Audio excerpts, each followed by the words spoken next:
parlons la langue des êtres humains. Nous parlons la langue des êtres humains. Et quand nous disons Jésus-Christ, Jésus-Christ, nous t'aimons, Jésus-Christ, tu es merveilleux, tu es merveilleux, tu es bon, tu es grand. La langue des humains, là, ça ne peut pas. Il n'y a pas de mot dans le dictionnaire qui peut expliquer l'amour de Dieu. Il n'y a pas de mot, bien-aimé. J'étais en train de faire la cuisine, répondre aux commandes de mes clients. Mais en même temps, je prie. En même temps, je m'adresse à Dieu. Je lui parle. Mais je me rends compte, et c'est le Saint-Esprit qui m'aide, qui m'assiste. Je me rends compte que même quand je dis Seigneur, tu es merveilleux. Seigneur, ta bonté est merveilleuse. Parce que je disais, Seigneur, c'est pas parce que nous sommes justes que tu nous exauces. Non. C'est pas parce que nous sommes justes que Dieu nous exauce. C'est pas parce que nous faisons toute sa volonté que Dieu nous exauce. Non. Il nous exauce parce qu'il est Dieu. Il nous exauce parce qu'il est infiniment bon. Il donne aux musulmans, il donne aux catholiques, il donne aux gens qui ne confessent même pas son nom, aux athées. Il donne à tout le monde. Parce qu'il est bon. C'est comme ça qui est sa nature. Il est merveilleux, il est bon. Jésus-Christ de Nazareth. Il est merveilleux, il est bon, Jésus-Christ de Nazareth. Il est puissant. Il est puissant. Donc, bien aimé, Jésus-Christ nous exauce parce qu'il est bon. On ne compte que sur sa bonté. Il y a même des paroles, des psaumes qui parlent de ça. La bonté de Jésus-Christ. On ne compte que sur sa bonté, bien aimé. On ne compte que sur sa bonté. Parce que si c'est être juste là, personne n'est juste ici, ce n'est même lui-même seul. Personne n'est digne, il nous fait juste grâce. C'est juste la grâce de Dieu, l'amour de Jésus-Christ. Voilà pourquoi, même quand nous prions à un moment donné, nous sommes obligés de déborder en langue. Nous parlons en langue, nous parlons la langue des anges. Pourquoi la langue des anges? Parce que c'est la langue que Dieu connaît. Même s'il connaît la langue humaine, c'est la langue que Dieu d'abord connaît. C'est cette langue-là, la langue des anges.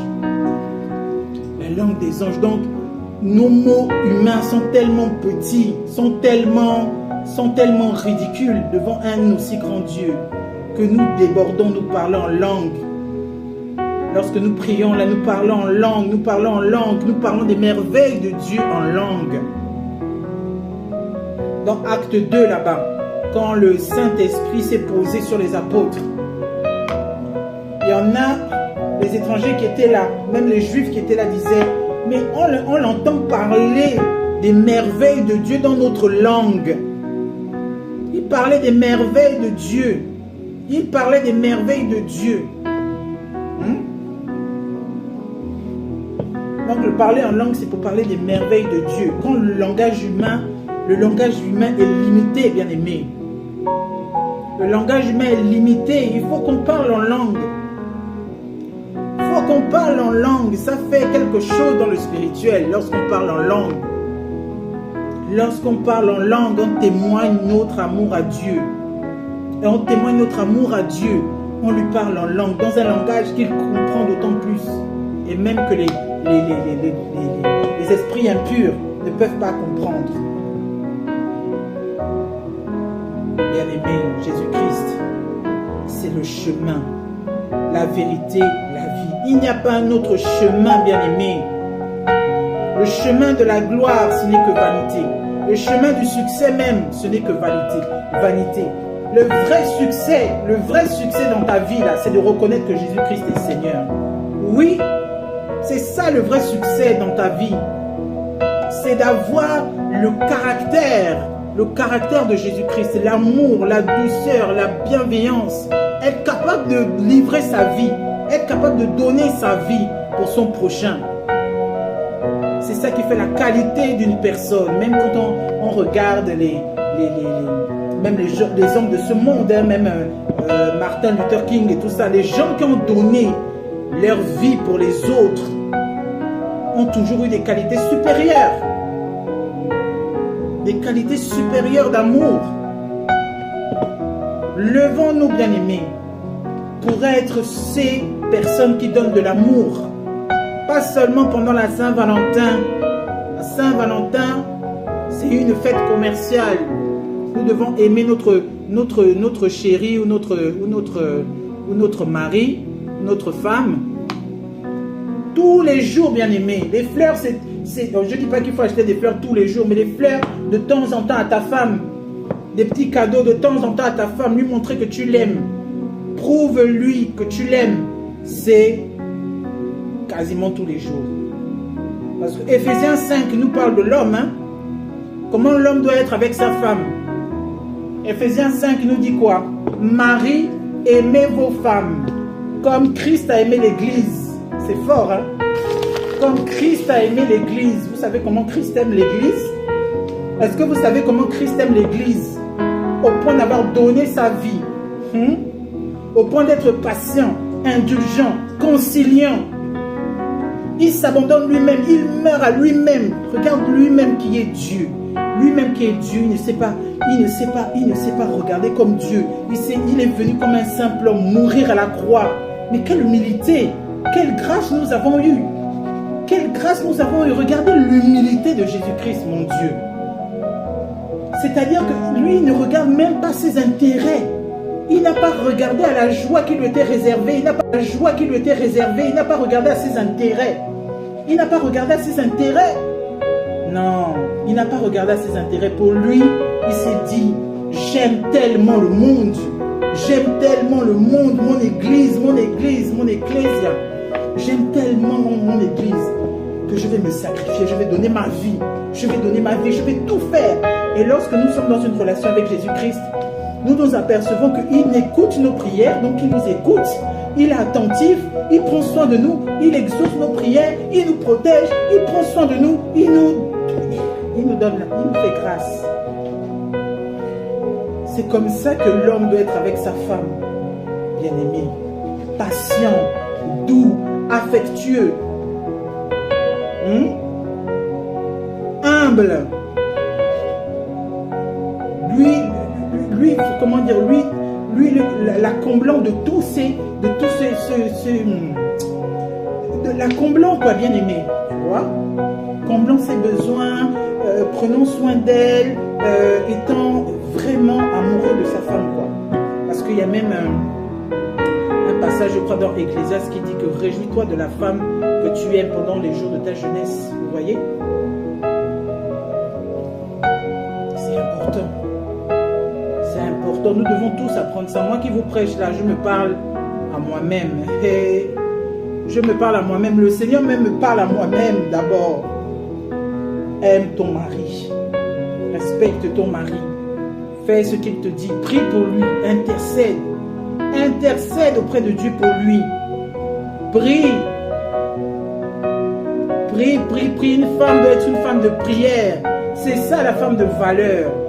Le Seigneur dit que la femme de valeur, elle a plus comment dire, elle a plus comment dire, de valeur que des perles. Elle a plus de valeur que l'or. Et bien aimé, la femme vertueuse a plus de valeur que l'or.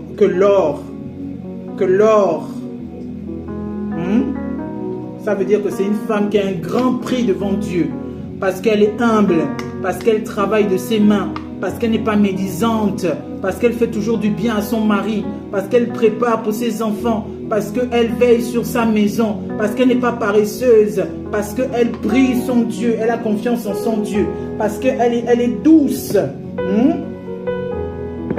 On dit que la douceur brise la méchanceté, brise la colère, la douceur. Un mot de douceur peut incliner le cœur du roi. Et c'est comme ça que Esther était, la reine Esther.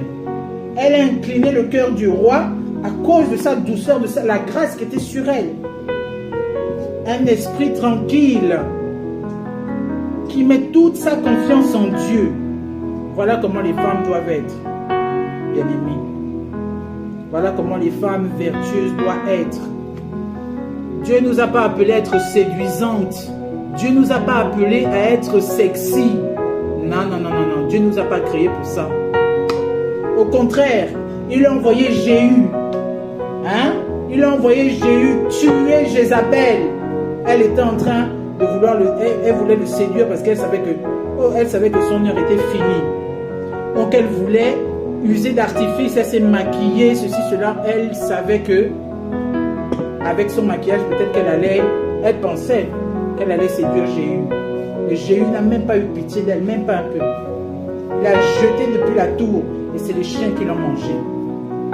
C'est les chiens qui l'ont mangé. Hein? Ne soyez pas de Jézabel qui voulait dominer dans votre foyer vos hommes, qui voulait vous changer la nature que Dieu vous a donnée. Vous êtes noir, vous voulez devenir blanche ou métisse, vous mettez les produits à base de carottes, à base de machins, à base de quoi? À base de quoi? Pour devenir clair. On doit être clair, parce que les filles claires, c'est les plus jolies. Mais bien aimée, tu es déjà belle. Dieu t'a créé, tu es déjà belle. Comme tu es là, tu es magnifique. Dieu t'a créé avec tes cheveux crépus. Dieu t'a créé avec ta peau. Dieu t'a créé avec tes yeux. Mais tu es unique, bien aimée. Ne cherche pas à ressembler aux influenceuses qui sont sur Instagram ou les réseaux sociaux. Des fois même c'est des agents du Lucifer. Elles font comme si elles prêchaient la parole de Dieu, mais elles ne prêchent pas la parole de Dieu. Elles prêchent la parole du diable, qui est un trompeur, un menteur, bien aimé. C'est un menteur. Un menteur, bien aimé. Oh. Soyons renouvelés par l'intelligence. Soyons renouvelés par l'intelligence. Je ne prévoyais même pas de faire cette vidéo. Mais c'est Dieu. Vous savez, quand on est guidé par le Saint-Esprit, on fait des choses inexplicables, mais on se rend compte que c'est lui qui nous guide. C'est lui qui nous guide pour que nous puissions parler, pour que nous puissions témoigner de la grâce de Dieu. La grâce de Dieu, parce que sa grâce est toujours disponible. Il est tellement merveilleux. Il est tellement merveilleux. Il veut que tu connaisses sa bonté dans un autre niveau. Il veut que tu connaisses sa bonté dans un autre niveau, bien-aimé. Donnons nos vies à Jésus-Christ. Le monde nous a menti, bien-aimé. Le monde nous ment. Avec ses pubs, avec ses célébrités. Les célébrités-là sont envoyées par le diable pour influencer le monde. Pour qu'on puisse trouver que c'est normal de mettre la mini-jupe. Qu'on puisse trouver que c'est normal de faire telle ou telle chose. Bien-aimés, soyons renouvelés par l'intelligence du Saint-Esprit. Donnons nos vies à Jésus-Christ. Si nous ne comprenons pas tout de cet appel, de cette prédication, de ce prêche, de cette exhortation, je dirais c'est une exhortation. Cherchons la face de Jésus-Christ. Cherchons la face de Jésus-Christ. Même quand tu as des doutes sur ce que ton pasteur t'a toujours appris, ce n'est pas le pasteur qu'il faut regarder, bien-aimé. C'est Jésus-Christ qui est mort à la croix pour toi. Ce n'est pas le pasteur. Regarde ce que la parole de Dieu dit. Aimé, sors du sommeil. Sors du sommeil spirituel. Sors du sommeil. Sors du sommeil, bien-aimé. Soyons renouvelés par l'intelligence du Saint-Esprit. Le seul qui peut nous guider, bien-aimé. Le seul qui peut nous montrer la voie, bien-aimé. Moi, je sais qu'il m'a choisi. Au milieu de cette génération-là, il m'a choisi pour apporter des bonnes nouvelles. La bonne nouvelle, bien-aimé. Même si tu es tombé, Dieu peut te relever. Il est capable parce que nous tous, nous sommes tombés. Oh. Nous sommes tous tombés un jour. Nous qui avons prêché, nous sommes tombés. Nous avons demandé pardon à Dieu. Et nous sommes là en train de vous dire que la grâce de Dieu est disponible. Alléluia.